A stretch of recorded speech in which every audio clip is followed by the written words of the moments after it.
하나님께서 예수 그리스도를 통하여 은혜 주시기를 원합니다. 그는 성령으로 잉태되어라는 제목의 말씀입니다. 사도신경 예수님에 대한 신앙의 고백이 있어서 그는 성령으로 잉태되어라는 고백의 신앙의 고백입니다.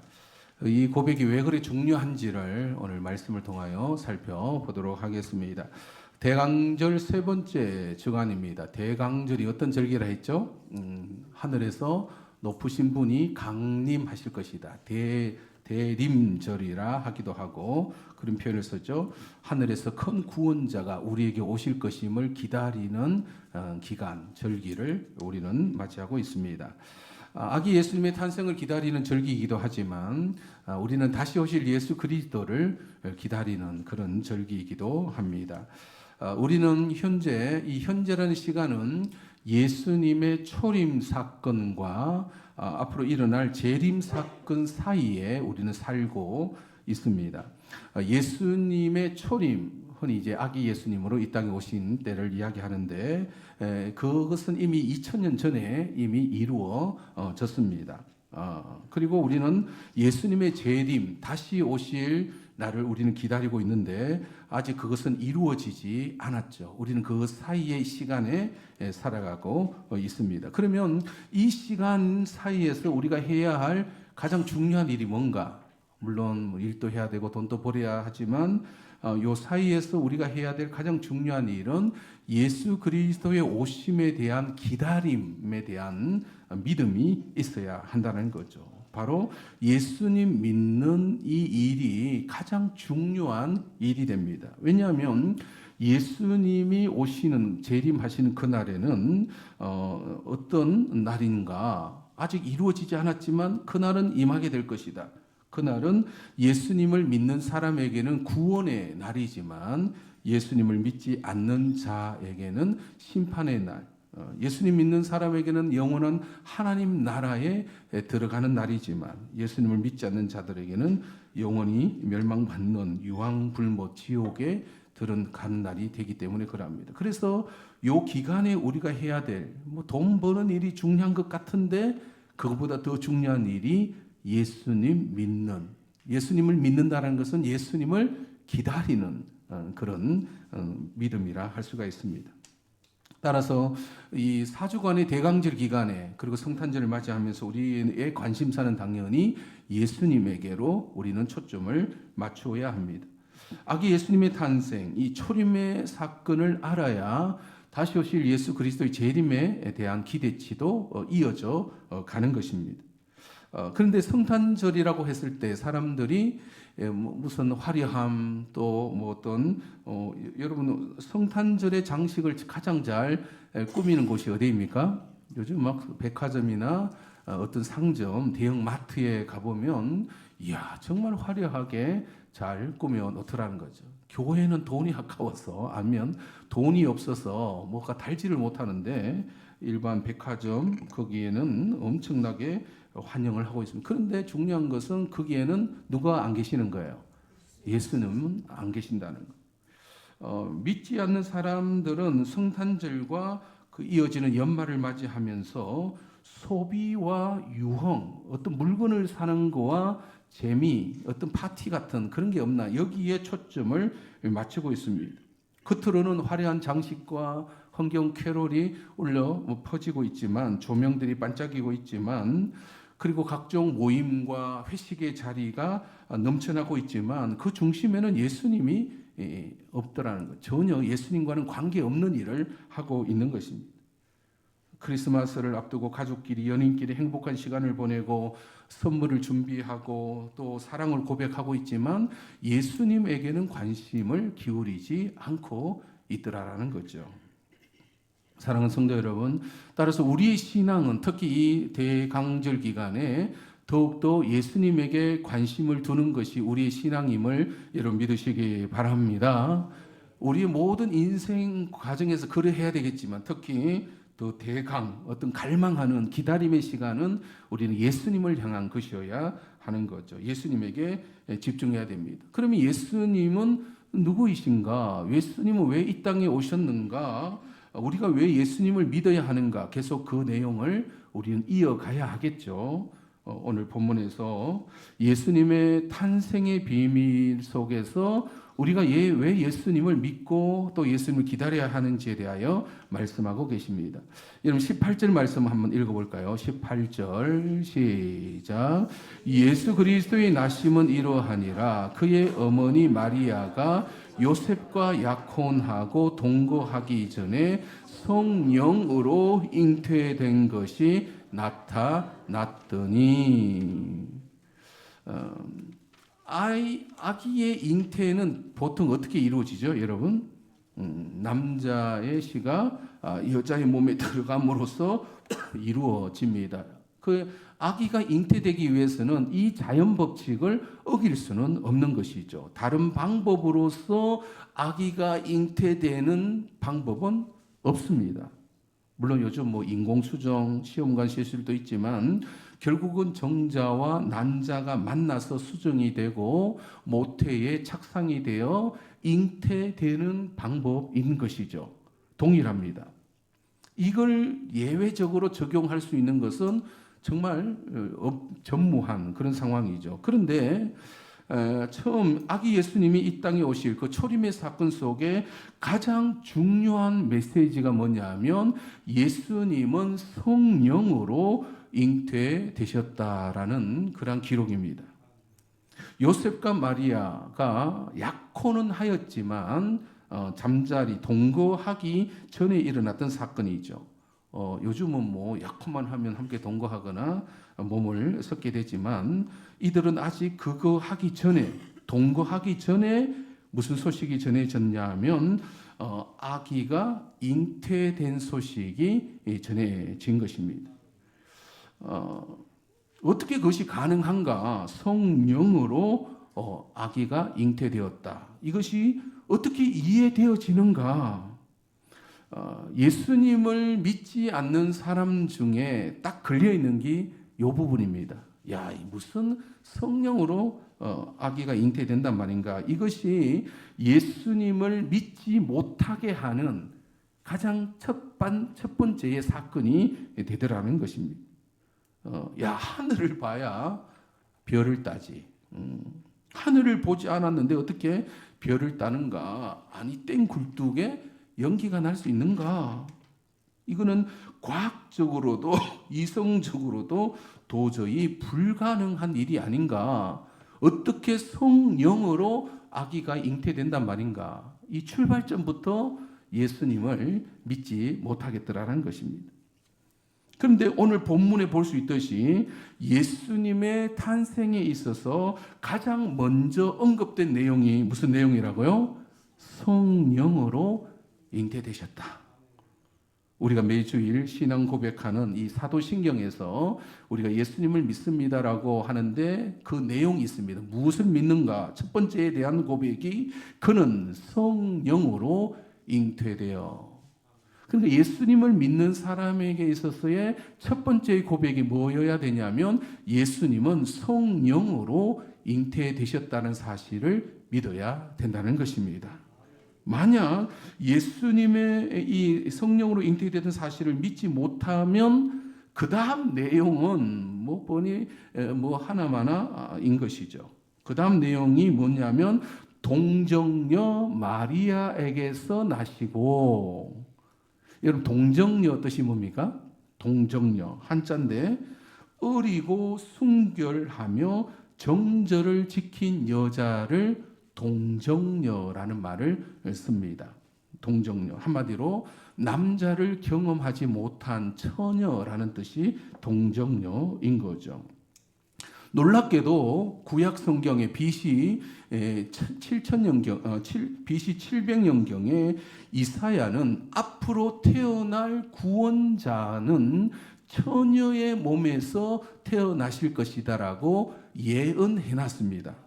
그것을 이제 마태복음에서 인용하는데 오늘 본문이었죠. 마태복음 오늘 1장 22절 23절 한번 읽어볼까요? 시작.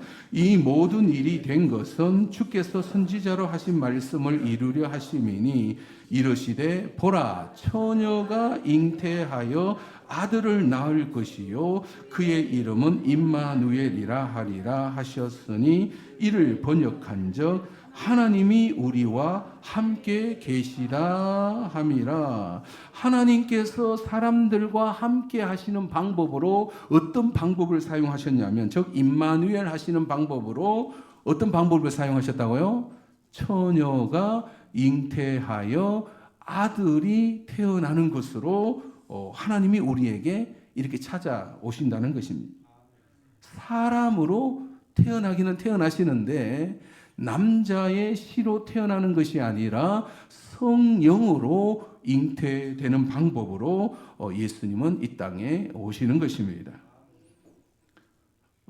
그런데 이제 앞에서 언급했듯이 처녀가 잉태한다는 것이 과연 저절로 아기가 생긴다는 것이 가능한가? 이거는 쉽게 믿을 내용이 안 되더라는 거죠. 당사자였던 이 요셉이 아주 당황을 합니다.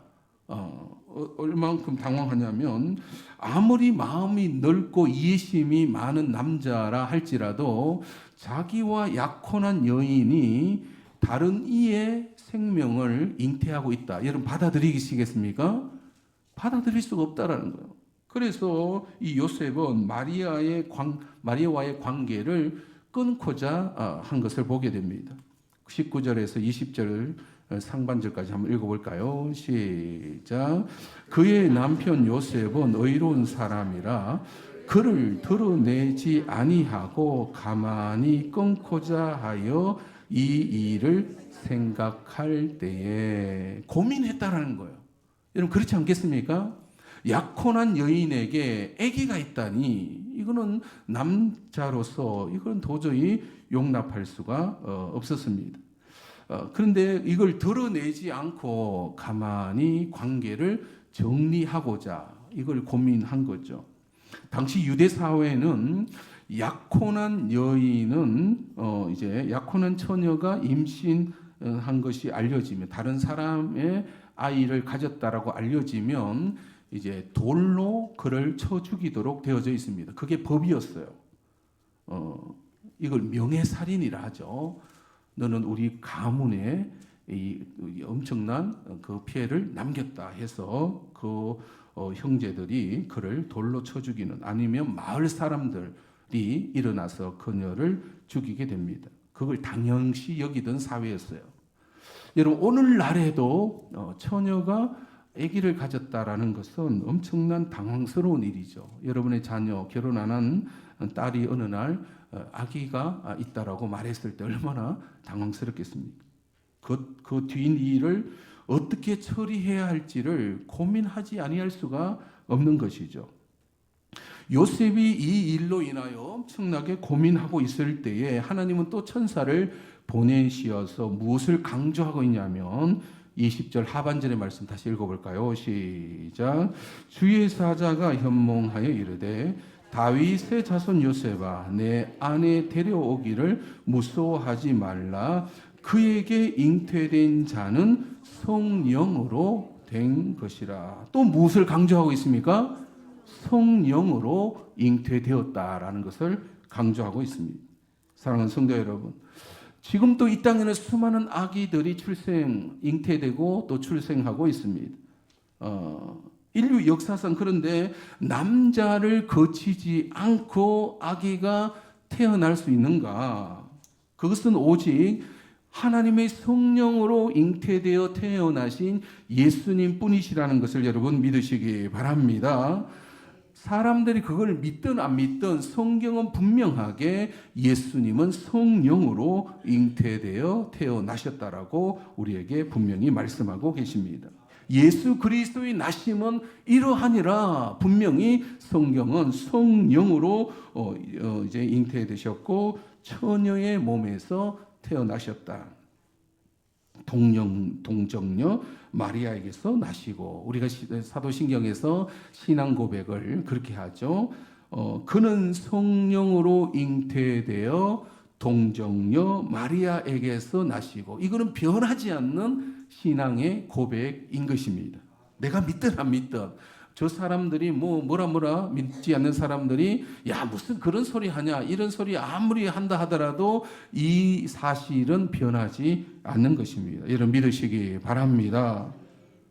근데 이 사실이 왜 중요한가? 왜 동정녀 성령으로 잉태되어 동정녀 처녀의 몸에서 태어나셔야만 하셨는가? 이것을 왜 이토록 강조하시는가? 이것이 우리에게까지 왜 신앙의 고백이 되어야 하는가? 그것은 앞으로 예수님께서 하실 일과 매우 밀접한 관련이 있습니다. 보통 자연적으로 출생한 사람, 즉 남자의 씨로 태어난 사람으로서는 할 수 없는 일이기 때문에 오직 성령으로 잉태되어 처녀의 몸에서 태어나신 예수님만이 하실 수 있는 일이 있기 때문에 중요한 것입니다. 그럼 그것이 도대체 무슨 일인가? 예수님만이 하실 수 있는 일, 예수님의 이름 속에 의미가 담겨져 있습니다. 요셉에게 천사가 나타나서 앞으로 태어날 아기의 이름에 대하여 말씀하셨는데 21절의 말씀 한번 읽어볼까요? 시작. 아들을 낳으리니 이름을 예수라 하라. 이는 그가 자기 백성을 그들의 죄에서 구원할 자이심이라 하니라. 여러분 아이를 낳게 되면 부모가 가장 먼저 고민하는 게 뭐예요? 이름을 지어야 되잖아요. 여러분 이름을 짓는다라는 것은 그 사람의 가치 부여를 하는 것입니다. 너는 장차 이런 사람이 되어야 된다. 부모가 자녀들에게 바라는 그 마음을 담아서 이름을 이제 짓게 되는 것입니다. 어떤 사람이 앞으로 어떤 사람이 되어야 하는가가 그 사람의 이름 속에 담겨져 있더라는 거죠. 그래서 이름을 잘 지어야 되죠. 왜? 이름대로 살기 때문에 그럽니다. 여러분 요셉은 마리아가 낳은 아기의 이름을 어떻게 짓는가? 천사의 도움을 받았어요. 천사가 그 이름을 뭐라고 지어라고 이제 말했습니까? 예수라고 지어라. 우리말로는 예수인데 그걸 히브리 그들이 사용하는 언어로는 예수아라고 하기도 하고 여호수아라고 하기도 합니다. 그걸 우리말로 번역해서 예수라는 말을 사용하고 있고 영어로 번역하면 뭐라 하죠? 지저스라는 단어를 쓰죠.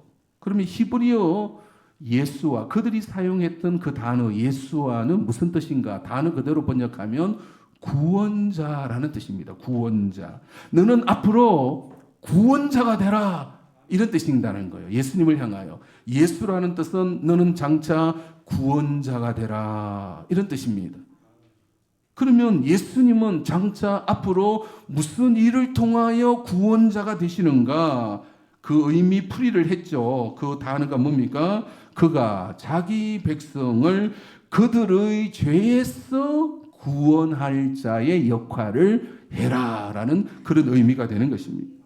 예수라는 그 이름과 그 이름이 가지고 있는 의미가 앞으로 예수님이 해야 할 일과 관련이 있는 거죠. 구원자로서의 역할을 하는데 뭘로부터의 구원인가? 그들의 죄로부터 구원하는 그 일을 하게끔 하나님께서 그 예수님을 이 땅에 보내신 것입니다. 여러분 역사적으로 위대한 인물을 많이 있습니다. 그가 왕일 수도 있고 그가 장군일 수도 있고 우리나라로 하여라면 이수진 장군이 있고 세종대왕이 광화문에 꼭 앉아 있잖아요. 또 종교 지도자 석가모니 또 있고 유교의 공자도 있고 과학자들도 아인슈타인 같은 빌 게이츠 같은 사람도 있습니다. 각자 자기 분야에서 탁월한 일을 업적을 남긴 사람들이 역사상 많이 있습니다. 그런데 그 많은 사람들이 할 수 없었던 일이 있습니다. 무슨 일을 할 수 없었던 거예요?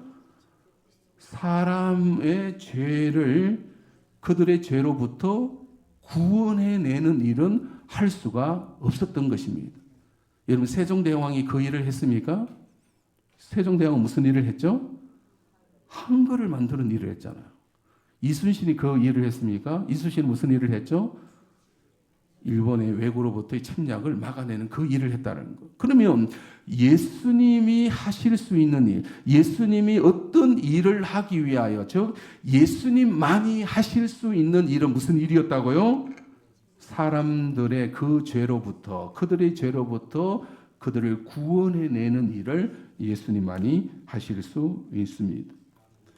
왜 예수님 외에 그런 위대한 인물들은 그런 일을 할 수가 없었는가? 그들 자신도 죄인이었기 때문에 그 일을 할 수가 없는 것입니다. 성경은 모든 사람이 죄를 범하였음에 하나님의 영광에 이르지 못하더라라고 단정하고 있습니다.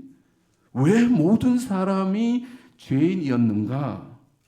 남자의 씨로 태어났기 때문에 그럽니다.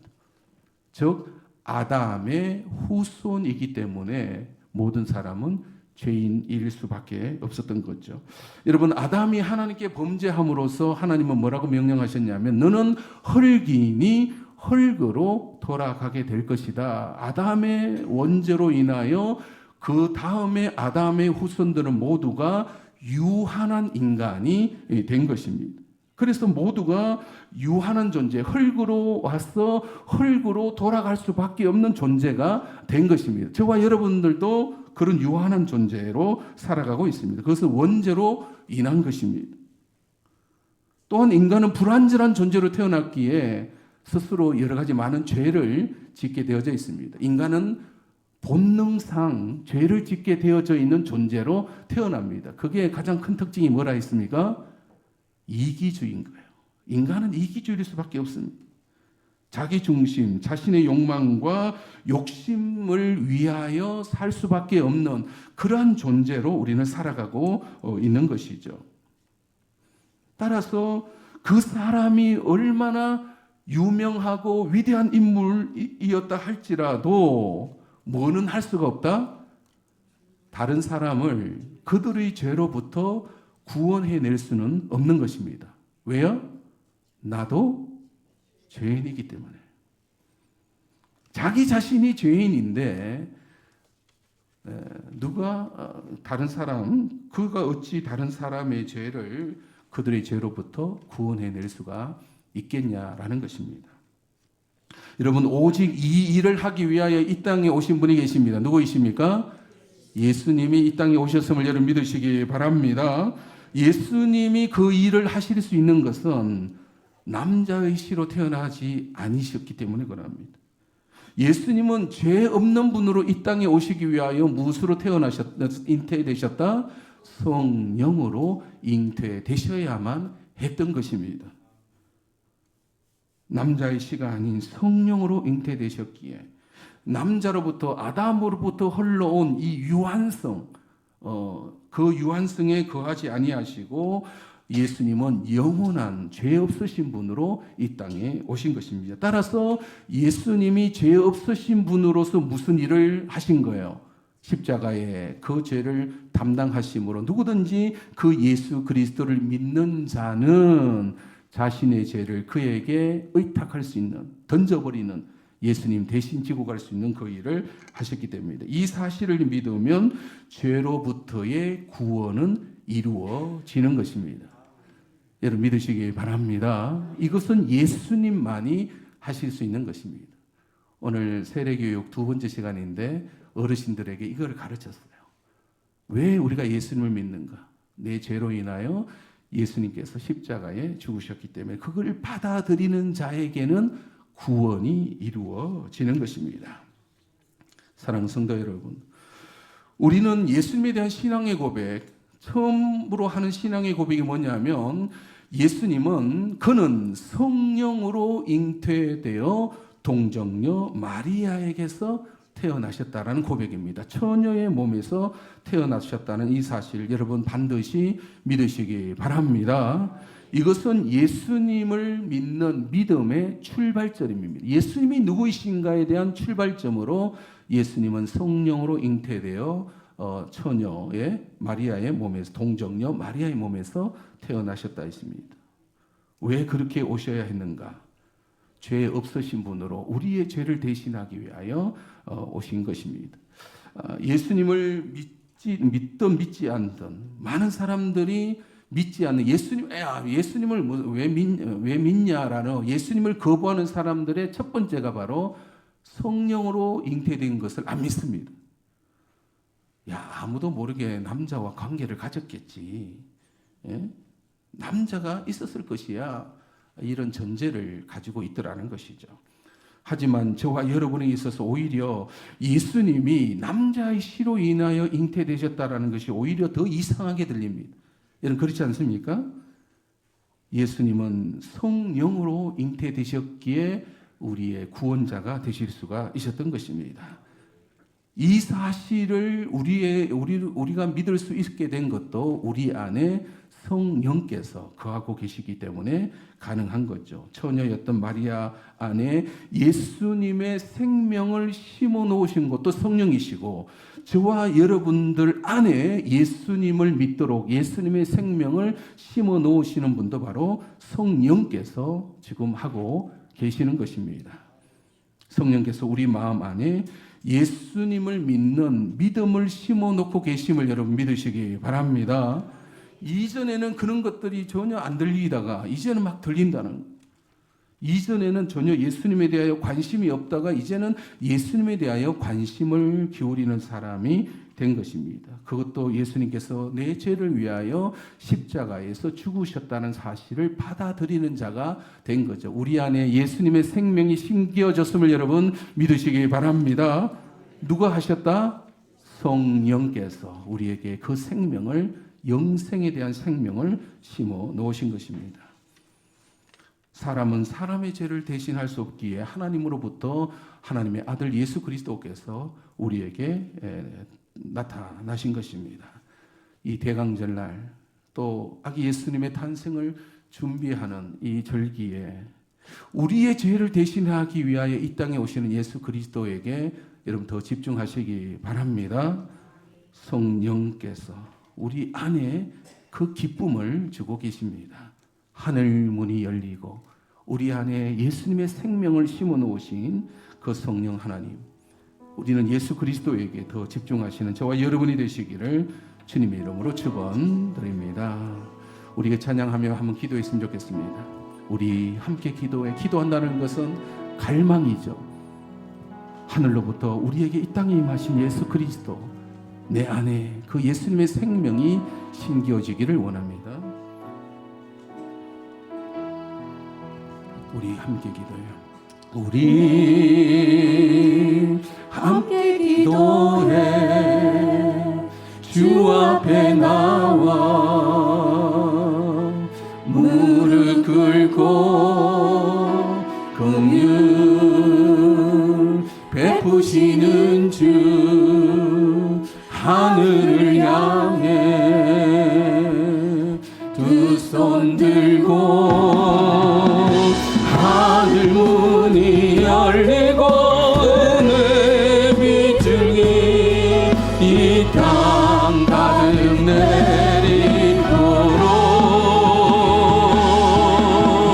마침내 주 오셔서 은혜 비추기 우리 위에 부시도록. 우리 함께 기도해. 우리 함께 기도해 주 앞에 나와 무릎 꿇고 긍휼 베푸시는 주, 하늘 향해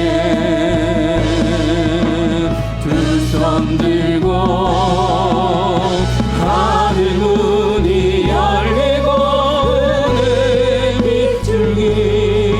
이 땅 가득 내리도록 마침내 주 오셔서 은혜 비추기 우리 위에 부시도록. 다시 한번 우리 함께 기도해. 우리 함께 기도해 주 앞에 나와 무릎 꿇고 긍휼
땅 가득 내리도록 마침내 주 오셔서 의의 비추기 우리 위에 부시도록 하늘문이 열리고 은혜의 비추기 이 땅 가득 내리도록 마침내 주 오셔서 은혜의 비추기 우리 위에 부시도록 대강절 하늘로부터 위대한 분이 우리에게 임하실 것이다. 성령의 임하심으로 아기 예수님이 탄생되십니다. 남자의 씨로는 유한성에 갇혀서 원죄에 갇혀서 불완전한 존재로 태어날 수밖에 없기 때문에 하늘로부터 그 생명이 그 모태에 잉태될 수밖에 없었던 것입니다. 예수께서 하시는 일과 관련이 있다 했습니다. 다른 사람으로는 불가능하기에 하늘로부터 하나님의 아들 되신 예수 그리스도께서 이 땅에 태어나셨습니다. 동일하게 그 성령께서 우리 안에 그 생명을 심어주고 계십니다. 예수님에게 집중하라라고 말씀하고 계십니다. 돈 버는 일에 집중하지 말고 예수님에게 집중하는 것이 더 유리합니다. 예수님, 내 삶을 예수님께 의탁드립니다. 나의 유한성, 나의 불완전성, 나의 이 두려움, 나의 이 고통 예수님께 의탁드립니다. 우리의 죄로 인한 이 결과물에서 주여 이 죄로부터 나를 구원하실 수 있는 분은 오직 예수 그리스도 한 분밖에 없습니다. 성령이여 이걸 알게 하시고 우리를 인도하여 주시옵소서. 예수님에게 집중하며 예수 그리스도에게 내 남은 삶을 의탁하며 살게 하여 주시옵소서. 함께 동성으로 기도합니다.